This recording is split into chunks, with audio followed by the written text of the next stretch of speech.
Welcome to episode 16 of the We Rock podcast, featuring Tony. I'm going to piss people off because I'm going to post stuff. Watson and Austin. I'm going to encourage bad behavior. See, absolutely. You have what's it called? Stirred the pot a little. Yeah, I mean, I took that stick. This like really 2 weeks in a row. Stuck it straight in the hornet's nest and stirred it vigorously. Absolutely vigorously. Everybody likes a good vigorous stir. But we've had two different interesting conversations about this stuff though. Right. Constructive conversations. Exactly. Last week's was the online. It ended up being the post in there about online sales. Mm-hmm. Excuse me. That was right in the mic. I didn't even have a chance to turn my head. The last week's was about online sales, and somebody had posted something about online sales, and that kind of went off. And then afterwards, and I'm going to tell this story because it's actually a pretty cool story. But you posted it though. I didn't. Yeah. So somebody posted a link to an online sales company. Oh, right? Yeah. No, that's right. I remember seeing that one. And talked about, the quality. And I mean, there's looking back now, there's 69 comments on this, on that post. But then that same day I had, I don't know if you remember, but it rained for like ever, last week. Hallelujah. And, yeah, well, I don't know. You can only still deal with so much. The rest of it goes to the river. So, be careful. I saw a drought start that way.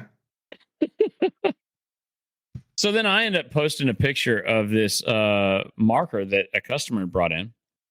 And the story about the marker was customer brought it in. It was broken in half. It's 24 by 12 by 2 inches. And I said, this is, customer brought it in, wanted us to glue it together and stick it out in the cemetery for him. And we said, no. We're not going to touch it. As you should. Right. I mean, because inevitably it will break again. It's going to break again. And who's taking the riff for it? Me. Mm-hmm. So we posted it, and, the sandblasting was pretty shallow, and kind of talked about the lines being too wide. And I mean, you saw it. It was there. And that was discussion. Okay. So I can't remember if it was that day or the next. Right. I'm going to give that guy some mad credit because I ripped him pretty hard on there and I didn't back off. But that guy had the testicular fortitude to make a phone call and call me and ask me, well, what's wrong, and how can I improve it? We literally have talked since it was Monday a week ago, 5 or 6 times on the phone. Yeah. And like you said, you got to give the guy credit for calling you, and understand that there was a little bit of, tension there in the beginning, but it seems that he's actually wanting to know now, how can I improve? Yep. And kudos to you for spending the time. Yeah, well, I mean, look, I'm not about trying to rip everybody. I don't believe in the sociology aspect of rising tide lifts all ships or whatever kind of stuff. But when it comes to economic standards, I think that's dumb. But in the principle of our business, it kind of works, right? I mean, I've said for a while that I need the rest of the community to kind of come up a little bit. Not like the rest of the community as if I'm some kind of pinnacle. I'm not. But you need there to not be trash in the cemetery for some people, that everybody's seeing. And they need to see more good stuff for the rest of this good stuff to come out. Mm-hmm. And for people to get more creative and for there to be nicer things. People aren't going to the cemeteries. They're not excited about going to the cemetery. Right? No, it's time for a renaissance period in the memorial industry. Because if you look at memorials that were placed in the cemetery in the early 1900s, those are works of art. Mm-hmm. And of course, as technology improved and things became easier for us to manufacture what we do, the fact that it made it easier made it to where people could be a lot more lax with it. Yeah. And the quality has gone down. Mm-hmm. And you've got, if you want the industry to be, and this is Tony speaking, I don't know. This is my thoughts on this, is that if the industry is going to continue, if people are going to continue to do monuments, and I don't just mean traditional burial, I even mean cremation. If we're going to continue, you better create something worth going to the cemetery to see, right? Mm-hmm. What is it? We've gone, back and forth, or nauseum about make that dollar value, make the value for what they're spending there, so that it's worth them going and they can be proud of it. Otherwise, they've spent the money, and what was the point? So exactly. If they're going to go out and see stuff in the cemetery, we need to get back to those days where people go, dude, you got to come out to the cemetery and see this, right? Mm-hmm. There are people, and there's like a whole community of people called tapophiles, right, that spend time in the cemetery and that aren't monument guys. Correct. But there's that whole group of people that travel around and look at all these monuments and things like that. But that group is dwindling. Mm-hmm. And it's for some people, it's a creepy deal. We got to take the creep out of it and make it worth looking at. If everything looks the same, that's where the creep comes in, because it feels cold. There's no emotion there. And so, give credit to that guy. I want him to learn to be better. I told him that I will absolutely talk him through improving his quality of what he's going to produce. It's for the families he's serving. I still told him that I do not intend to install his monuments when he ships them in. And he was okay with it. I mean, he's actually a genuinely good dude. And he's learning. And to his credit, he said he's called a number of people and nobody's really willing to answer the phone. He's been in the business for 7 months and he was kind of thrown into it at that. But he wants to learn. Oh, anybody that's wanting to learn that. And of course, I'm by no means the repository of knowledge that everybody should run to in this industry, but I've learned a few things along the way, and the people that have called me, I'm always going to be willing to spend the time and talk with them about any question that they might have, because I remember whenever I was in that position, I was looking for people to, kind of give me some guidance and some tips and pointers, and luckily I found a great community of people that were willing to help. Yeah. And I'm always going to repay that favor. Well, and that's just kind of it. I mean, we're still such a small industry, and I don't know if you realize we're getting smaller, right? Oh, a lot of these old timers are not just retiring; they're shutting the doors, not because we can't afford to be in business. It's because nobody wants to buy into the business. That's not across the board, but there's a number of them that are doing that, and nobody's getting in. I'm seeing a few get in, but not at the rates I'm seeing people get out. Right. So it's worrisome.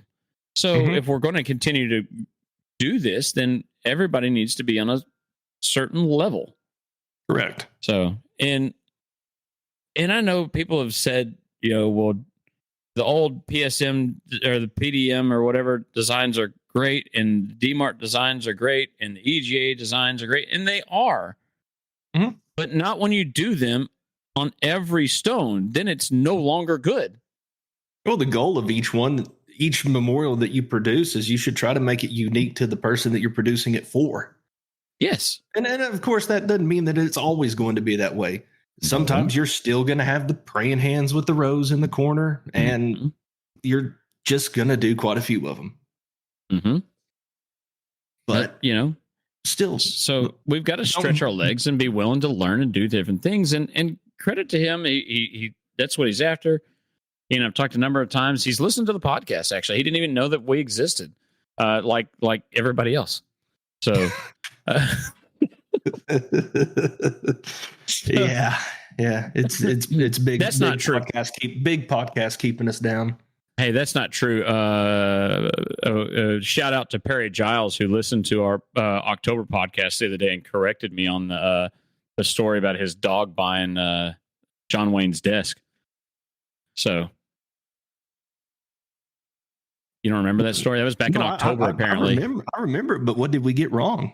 Because we didn't. I don't know that we got anything wrong on it. He just was reminding me that it was like I think he told me the amount. Hold on, I'll tell you that information. He said. He said that his dog made the foundation $5,000 because the bid increments were in $2,500, and his dog bid $4,000 on the desk, or 40 grand. Sorry, 40 grand on the desk. Snap. Yeah. I mean, that's an aneurysm starts building there, right? There's you're like hyperventilating. You're hold on. Yeah. Yeah. Now you're gonna be picking cotton after that one. Oh yeah, absolutely. There's no way, no way. So, but no, I mean, I encourage people to learn, which goes to the other nest that I stirred up, which was if you've been paying attention, I posted a picture of a monument. It's funny. I was telling my buddy at lunch about this, and I said, I posted a picture of a monument that just looked horrible, and I got pretty well railed on the post about it, and said, I had people say, we shouldn't be ragging on people's stuff, and some people said that had some criticism towards it, what was there, but there were other people saying that we should be talking about good design, not bad design, and I don't think this is the right thing to do or whatever. So fine, to each their own. And my comment, you and I had the conversation that if you feel that way, that's fine. You don't have to be involved. That's not what this is about. And what we were trying to do is we're trying to build a conversation on not that family did a bad job and doesn't like the monument, but that the monument should be there that they can be proud of, or we can be proud of, or it's good art. And how do you improve what we do to help those families? So, we posted it, let it sit for almost 24 hours. We let it simmer for a little while. Yeah. And then this morning I revealed that the stone was actually my monument. And I just the point of it is, look, I still sell stuff like that too. I don't sell it that regularly, but we still sell it. And that monument is trash. I do not like it. You will not find it in any publication that we have. You won't find it on our website or on our Facebook page anywhere. Yeah, and this is where we hit a fork in the road with it. You say that it is trash. The quality of it is not trash. That is correct. When I say it's trash, it's all about the artwork. The sandblast. The sandblast is good. Meaning the V lines are deep, and even the frosted letters are all done right. It's attached well, all that kind of stuff. The kerning, which is a part of the design, is bad because I was trying to show them how bad this was going to look on what they were asking for, and that's what they wanted. Okay, I'm glad they're happy with it. I wasn't happy with it, and so that's what it stemmed. Is I want people to realize that, man. Well, I want us to practice as a group. I want us to, not necessarily as a group, but I want us to all feel like we want to try and strive to be better. Because if you're not striving to be better, then what's the point? What are we doing? Why are we doing this? Right. Be willing to accept criticism of your own work. And I felt like I was the first one out the door trying to get the criticism, and I don't want to necessarily embarrass anybody. I kind of said, if you want us to do this to one of your stones and you want to be anonymous, send it to me and let me know. I won't post your name. You know, you want us to Photoshop out the background, we will. I don't care. That way nobody knows where it's at. But what we're after is how those stones look. I mean, how often do we talk about, and only reason I know I'm going to end up saying something about somebody I know is because I saw this come across. I'm not going to mention a name. However, I see what everybody posts on social media. To me, as a business, if you're going to post something on your social media page, you're posting the ones you're absolutely thrilled and proud of. You're not posting every image or every monument you do, right? You're flooding everything that you've done. Well, not everything you've done is good. Not everything I've done is good. Right. I've been very blessed and very fortunate to hit more than I've missed. Just that's all it is. It's not, hey, some great blah blah blah blah blah. I've been very fortunate to hit well when I have. Yes. But I've seen some of them come across where it's a black monument and they've got book panels on it, but they haven't frosted the book panels. All they did was pull the outlines and sandblast it, and then they still put in white paint. Yep. And to me, when somebody goes, well, that's maybe what the family wanted, that's what you showed the family. And you didn't explain the process as to why you're doing things this way. Why? Because maybe they wanted a book panel and that's why you did it, but then frost it. Or right. You know, if you've just got a square panel there and you've pulled the outlines and put the names in the panel, why did you even bother with the panel? It's a black monument. You didn't need it. Well, some people, they're so boxed in, and a lot of how they build their designs is that they still cannot get away from those panel designs. And I'll say this, and the one that I'm thinking of in particular, it's likely not the owner. This probably has to do with they've got a designer who isn't really, you know, just push it out, right? Quantity kind of thing. And whoever's running the Facebook page goes, hey, we need images. Oh, here you go. Here's what we said last week. And then instead of thinking things through, now we analyze the crap out of everything we do here. I told you on the phone, got a couple of images that framed come in that were the awards from this last year. And to the point, we're so anal about the stuff that we produce and we show and put in front of people. Artwork was great, right? They came into us. It's already matted and whatnot. The pictures look good. And we pull up one of them's for Reveille, which is the statue that's on, it's called Forever Reveille, the statue on campus for A&M's mascot. And then another one is our guitar one. And when you look at it, and the matting on the one for Reveille is this charcoal gray, and the one that's matted for the other one is maroon. It wasn't, I'm not joking, it wasn't 5 minutes. We pulled the frames apart and swapped the matting because if I'm going to have a customer come in and they're going to see it, like, it's going to draw more attention if the matting's maroon here in this area. Right. Oh, definitely so. They're going to appreciate it so much more. The people who framed it had no idea. They don't know any. I mean, I don't hold them at fault. You know, it just was what it was. But it's a detail you're going to pay attention to. And yes, even though 90% of the people walking through your front door are not going to notice it, somebody will. And yeah, you know your clientele well enough to know what they're going to do, right? You're not going to have Aggies like that in your area, but I have them here. It's what it is. Right. You know, these are the same guys that have the custom plates and A&M plates and maroon vehicles, you know? And they're the ones who wear their class ring on the left hand instead of the right and know what it means.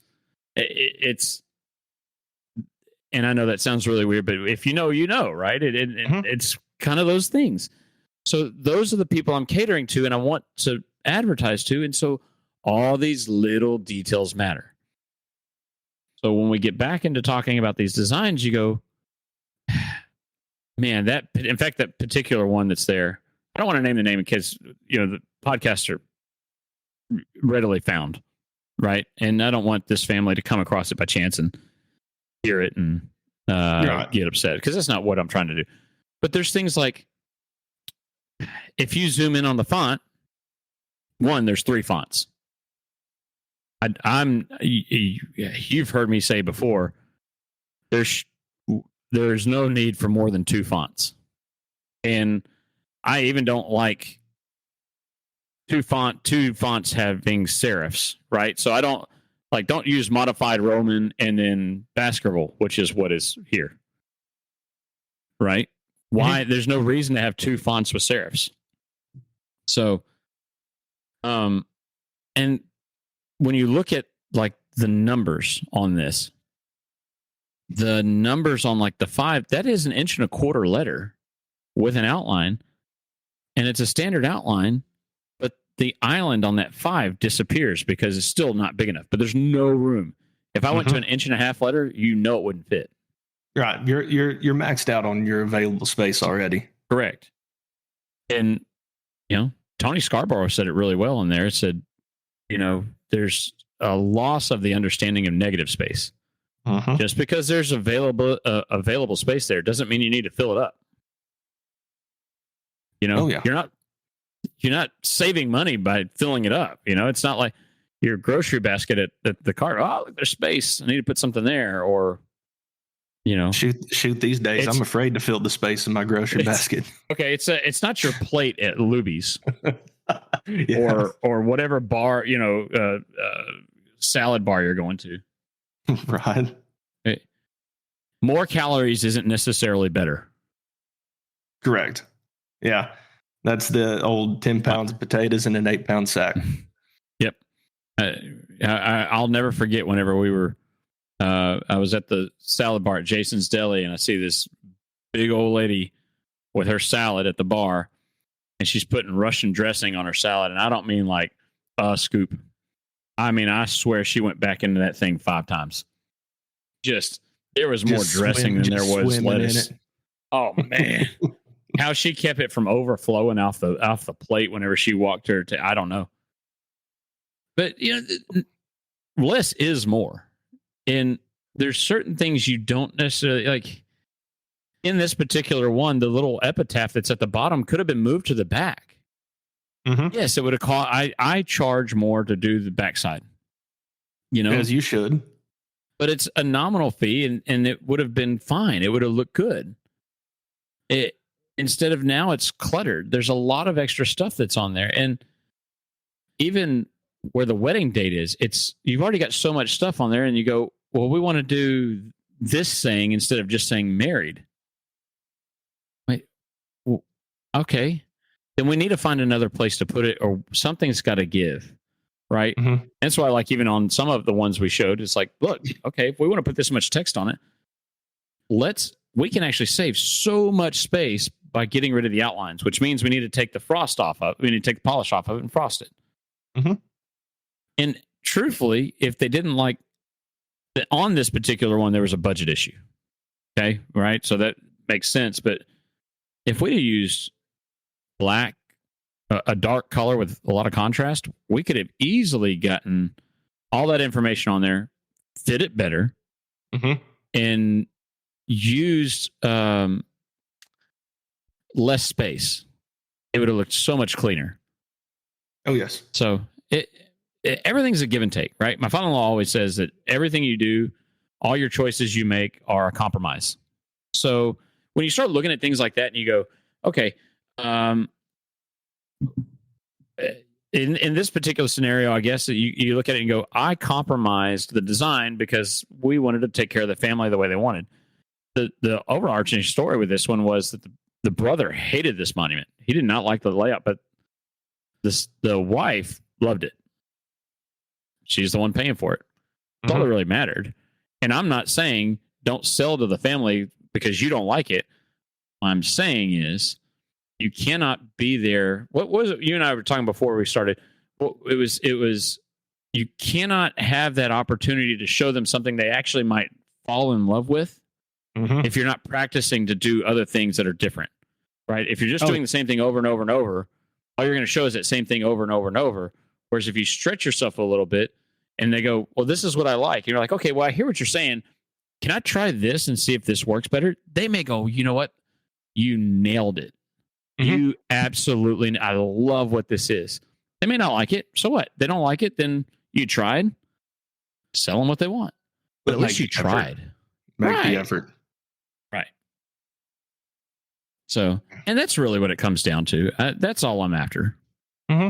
And more often, it's too often now that whenever somebody posts a questionable design, such as the one that you did right here, some people are real quick to say, well, maybe that's just what the family wanted. And I get that, because this is one of those examples. Yes, this is what the family wanted. But the point we're trying to make is, like, use this as a teachable moment. You admit it. I'll agree with you. Yeah, the design, it is not a good design. The design has no flow to it. It's just a matter of record that's kind of all bunched in there. Yeah. And of course, you've provided examples. I provided one. There's a lot of other ways that it can be a lot more tastefully done. But just, I don't know. It seems a lot of people are real quick just to throw the flag up. And maybe so. Maybe let's give them the benefit of the doubt and say maybe they are really worried about thinking that's what the family wanted. But that's not even the point of what it was. The point of what it was let's use these as examples to stretch ourselves a little bit. Take the family aspect and what they wanted out of it. They're never going to see what we're talking about. They don't see what's on the Monument Builders group because it's not public. They don't see any of that. They're not going to see us talking about it. You're not going to hurt their feelings. Right. It's not about hurting somebody's feelings. It's about being willing to catch criticism, as well as maybe hear something that you hadn't thought of before and be able to stretch yourself in another direction. I can remember one time Wes was drawing up something and he said, what do you think of this? And I said, well, try this. And then he got to a point and I was like, send it to Tony, see what Tony thinks of it. And then it wasn't a couple minutes later, you fired back at him a suggestion or something. And Wes just put his head down and I said, what? And he said, I hate Tony. I hate him. Wait, he sent one, was it last week? The circle thing. Have you seen his circle thing? And it looked really cool. I made one suggestion on it. And I said, man, I think this is a great start, and fix this here. And then you've got a theme around everything. I think this is great. But Wes is a good designer. He's got to give himself a little bit more credit. And sometimes it's just, again, it's seeing something that you haven't seen because somebody else has had that experience. Right. I bounced I mean, what I did on the Monument Builders group posting that is not something that is new. It's something that I do with, whether it's you and Wes, and I'll keep the other people's names out of it, but I do it with a handful of different groups all the time. How would you do this? How would you approach that? Hey, what do you think of this? Here's a design idea. Let's take it and pull it apart. See if it works, right? You can't know if it's a good idea unless you've tried it, or floated it out there. Oh, and some people will be real quick to say, well, I can't sell that in my area. I don't lie. That drives me nuts. That is one of the worst comments. But the question I always want to ask right after that is, okay, have you tried? But that was the comment. I mean, I could have said that when I started my shop.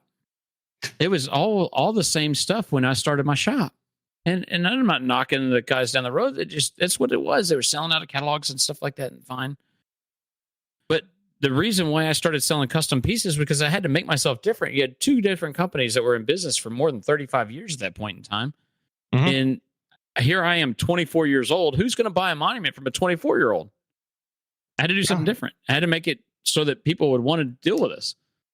And so, that won't sell in my area. Well, it won't if you don't try. I mean, inevitably, and I'm not saying you can't look at the massive things and go, oh yeah, that won't sell in my area. Well, you got to work your way up to it. So my philosophy was I want to do at least one really good monument in every cemetery within my area. And when I say within my area, I mean within 60 miles. And I know that's a big ask, but if I can do one in every cemetery that catches your attention, now I've caught the attention of everybody else that walks in that cemetery, and they may see my tag, right? Yeah. That's what I'm after. Mm-hmm. I need them to know that there's another option out there, that there's something worth looking at. So you can go. I had the conversation last night with somebody and said, well, that won't sell in my area. And I go, you forget. They said, well, your area is different because there's so many. Okay. Well, the immediate area, the average household income is $50,000 a year, $60,000, something like that. But we still service areas where the household income is less than 20. Yep. We still service those areas too. And those areas are still buying monuments. Absolutely. And not buying, they'll buy nice designed monuments. And it doesn't mean that a nice designed monument doesn't have to be a $100,000 monument. It can be a flat marker, 2x1 flat marker. It can be a 2x6x2. Pick your price point, whatever your price.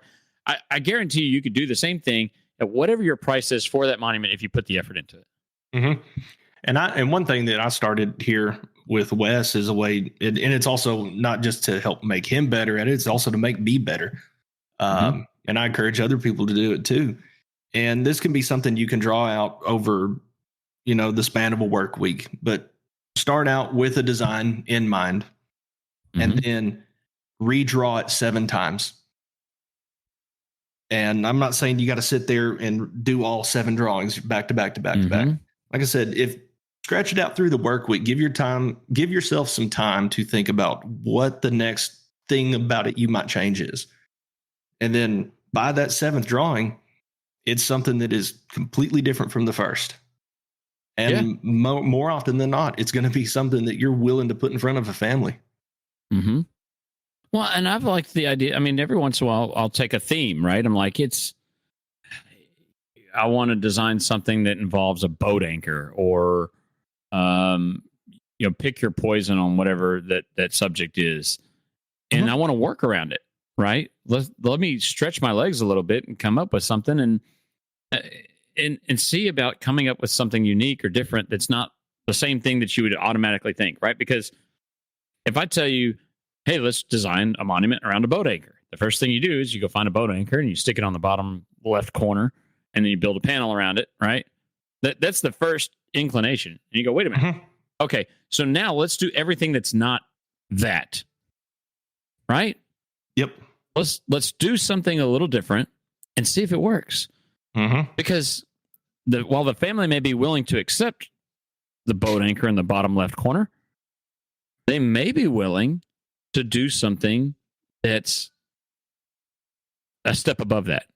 But you don't know because it's what's the quickest thing I can do to get it out of here and do that. And maybe it's because I still operate like a startup, right? Maybe that's what it is I still operate in the mindset of I have to be in this position where people are looking at me nonstop, right? Where I'm constantly marketing. And if I'm constantly marketing, everything has to be just so.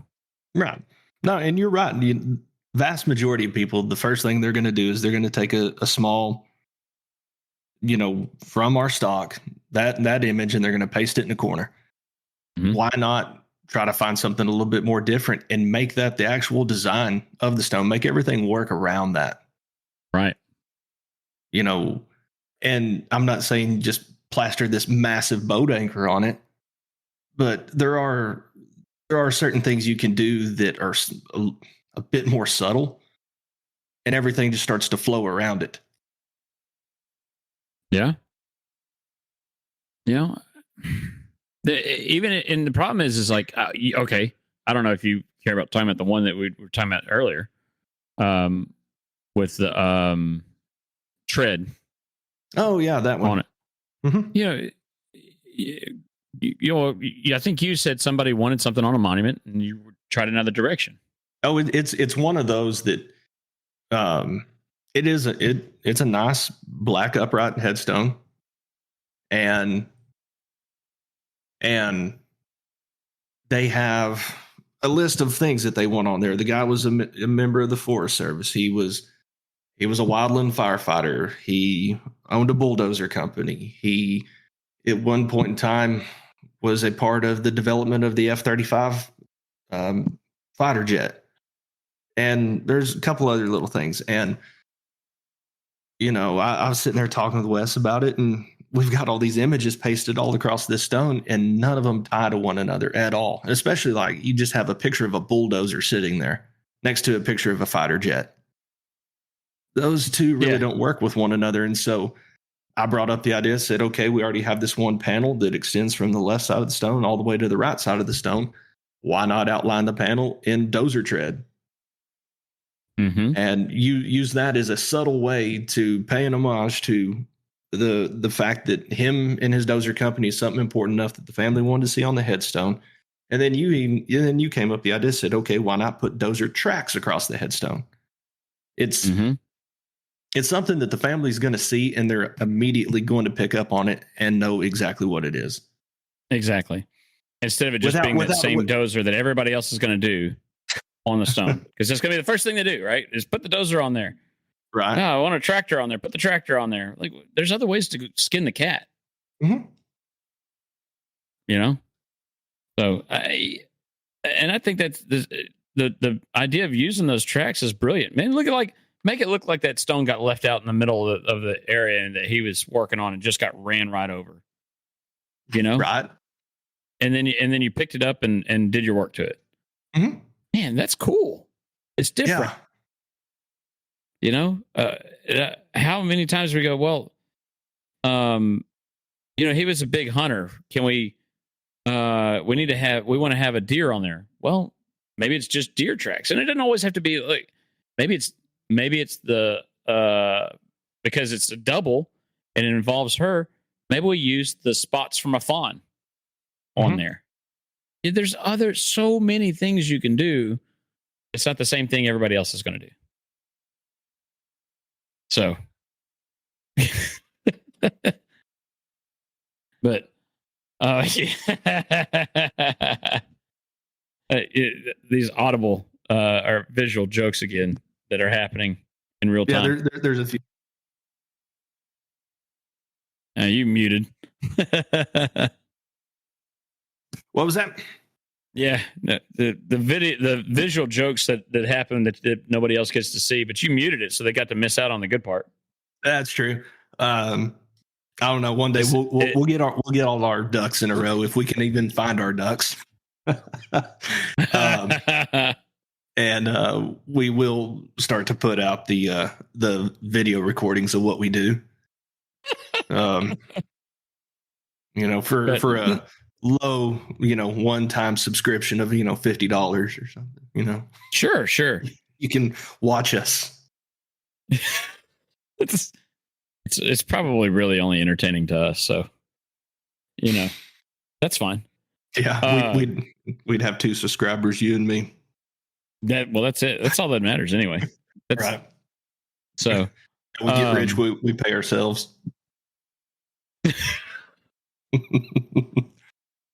Well, we're still trying to get those sponsorships figured out, so it's all in working progress.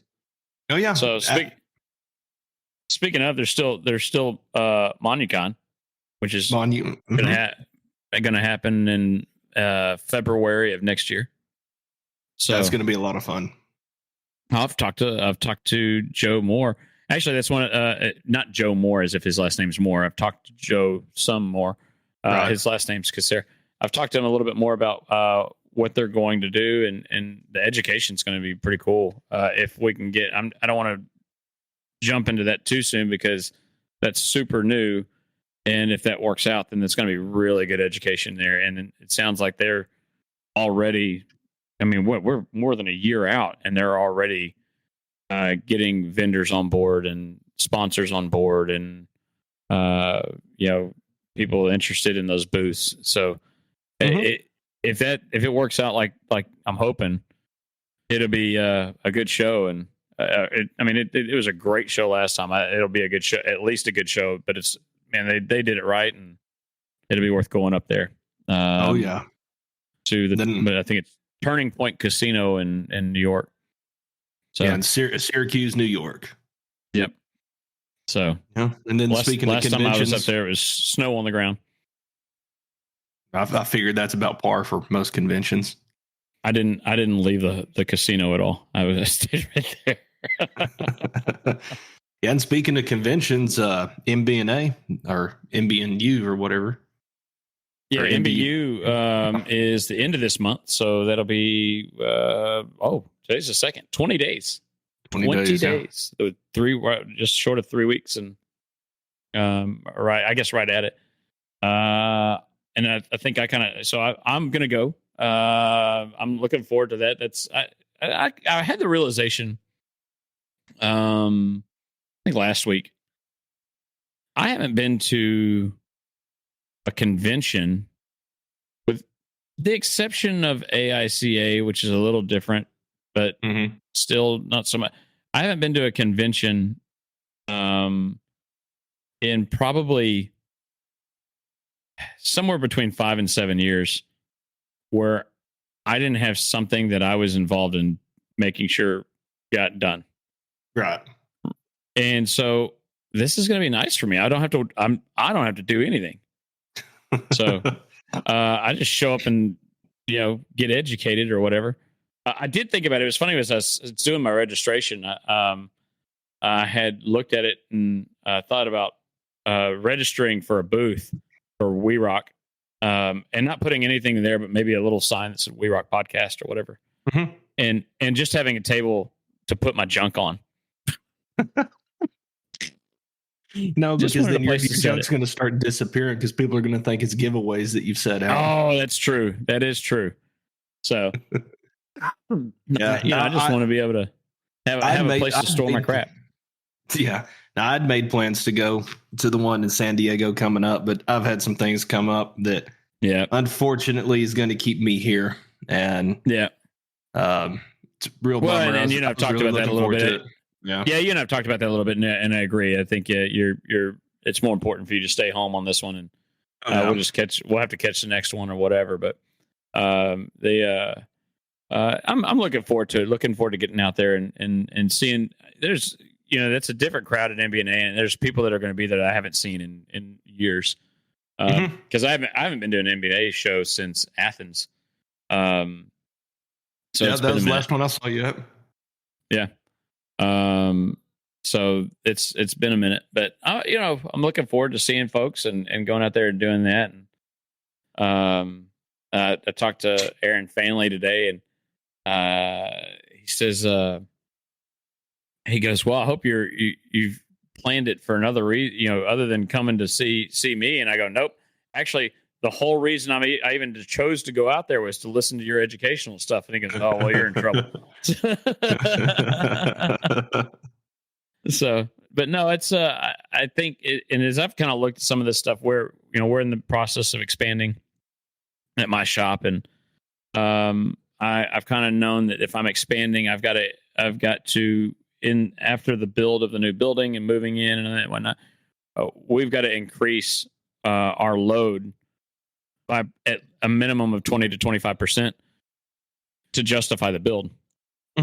And so that's kind of what I'm hoping to do, is go over there and pick a few brains, figure out what I can do, make things better, make things without removing quality from what we're producing, being able to increase volume, as well as, can we increase customer service? Is that possible? Right. And it's always possible. It's, what does it look like? So, my running joke right now is that, well, if we're going to move into this new building, I'm going to put in like one of those, high dollar coffee makers in there, that doesn't take a pod that you close. So like, one of those that's got a steamer and all that other junk in there. So you're going to hire a barista, aren't you? Yeah. Yeah. So, well, and the problem is that, if you've looked at your demographics of who you serve, most of the people there that come in are women. for most monument companies. So that means I've got to look to a male barista, right. to really encourage the sales. That's funny you said that. I was just looking at some of the analytics today for my Facebook page, and 58% of my followers are women. Yep. And then of course, the age demographic, majority of them are over the age of 55. Correct. And so it's women over the age of 55. So what you need is what's the guy who? Oh, there you go, John Stamos, or George Clooney with his with his Nespresso. Yeah, there you go, just making Nespressos right there. Of course, I was thinking the guy who played Aquaman. What's that guy's name? Jason Momoa. Yeah. Just making coffee, grinding beans and stuff. They have a line out the door.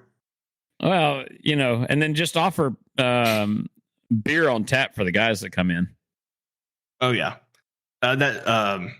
the funeral home across the street from me, I heard that they started offering beer and wine during their consultations. That's been a new trending thing also, though, when it comes to higher end stores, right?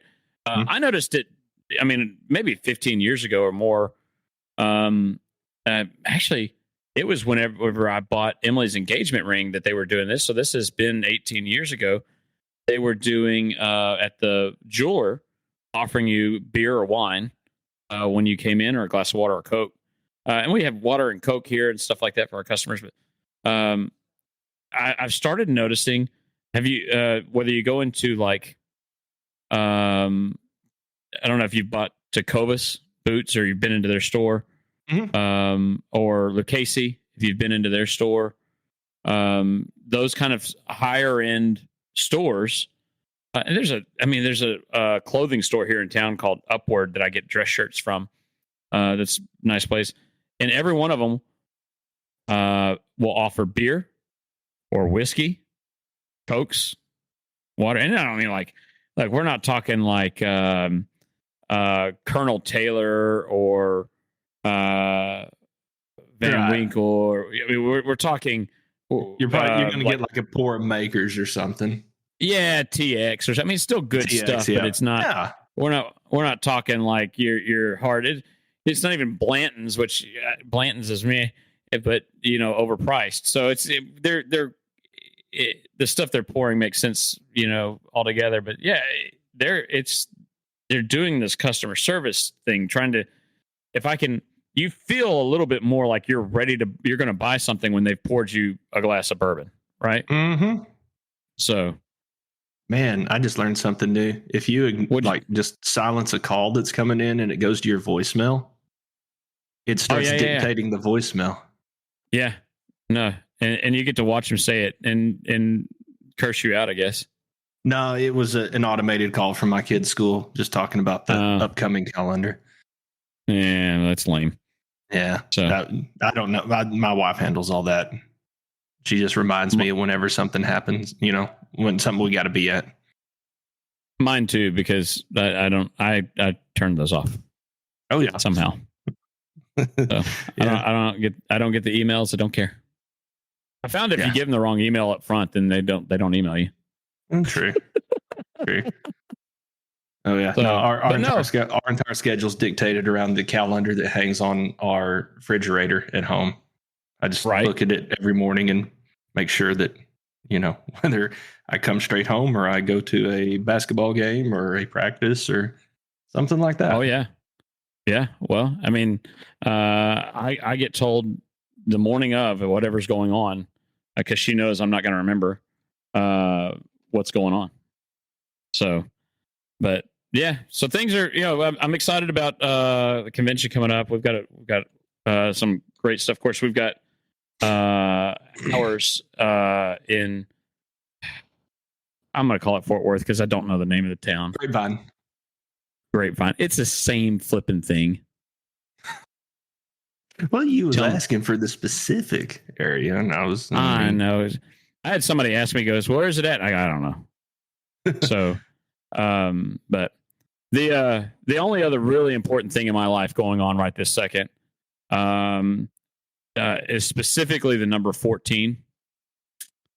Number 14, because in 14 days, Aggie baseball starts. Oh, I was going to bring that up too. My most favorite thing about this being the month of February is baseball will be played in this month. That's it.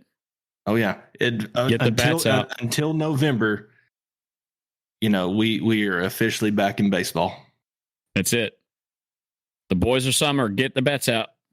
Oh yeah, I'm ready. Yep, I'm ready for them. I'm ready to hear that saying go out across the baseball world. Back to back world champions. Your Texas Rangers. It's gonna be great. No, it's not happening.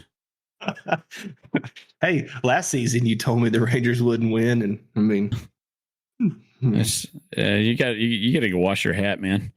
Well, here's the thing. They kept it in the state of Texas. Oh yeah, you good? We'll come. The Stros will come back and get it back again. And hey, at least we can say that Texas is back to back. Let's be yes, absolutely, and let's be real. The number one goal this year across MLB is to make sure that Los Angeles spend an awful lot of money to not do anything. Yes. Yes. I don't care about anything else. Oh yeah. Bankrupt LA. It's wild it is insane the amount of money they've spent. And I mean, basically you're looking at, they have formed their own all-star team is what they have done. But that doesn't always work. No, it does not. The dollar amount does not guarantee the win. No. Heck, look at the Yankees now. Mm-hmm. I mean, well, really, when was the last time the Yankees were good? Hadn't been 10 years. It's been a minute. Inside of 20 years? I think maybe inside of 20 years. Since Steinbrenner, they have not been good since Steinbrenner died. No, and shoot, when his last the last World Series was in 2009. Well, and shoot, yeah. whenever Steinbrenner died, that you talk about dying at the right time, as far as like his family goes, because that was whenever Bush pushed the capital gains back to nothing, or not capital gains. I'm sorry, the inheritance tax. Yeah, and so whenever his family got to take over control, they owed nothing. Yeah. Yeah. Wow. Oh well. Yeah. Oh yeah. So that's about all I know for now, man. That's all I know. We'll move on to bigger and better things. Get ready for we're in the rush of the spring, so it'll be actually start getting back out into the cemetery, get monuments out, go to the convention, turn around, go to Hard Rocks, and take a breath when I'm done. Yep, everybody go change the oil in your setting truck, check the pressure in your tires, Hey, one more thing. New event that happened today. Signed the paperwork, getting ready to ship. Path Track 2 getting shipped to Tony. New setting trailer. Oh, really? So, yeah. So the old setting trailer's for sale. Are you doing a gantry crane again on it? Yes. Okay. Yeah. This one's articulating. Oh, okay. Yeah. There's 6 for 1, half a dozen other when it comes to crane versus gantry. I moved to the gantry up front because at that time everybody was talking about new federal mandates within OSHA on cranes, and using a gantry avoided that. Correct. But you still are remaining gantry though, right? Yes. Yeah. It just has hydraulics that shift the gantry left to right or up and down. So that's not, you don't have to manually cheat it over. Right. So if you're like pulling up to set your base down and you're off by 3 inches, you're not pulling it forward to back it up to change thing. You just shift your hydraulics. Or if you go, man, I need another inch or so. Now I can tilt the gantry at an angle and get that height. Oh yeah, I've seen those. Those are cool. But yep, I should have it in probably 2 weeks. Nice. So new toys. A lot of money. Toys are fun. Oh yeah. So if you're interested and you want a used Monu handler or whatever Logan setting trailer, I've got one. It's maroon. I hope somebody in Austin buys it. That would be great. So on that note, we will check out and catch you on the flip side. Maybe we'll do one before I go to convention. If not, it'll be right after I get back from convention and see how things go. Sounds good. All right. Next time. Until next time.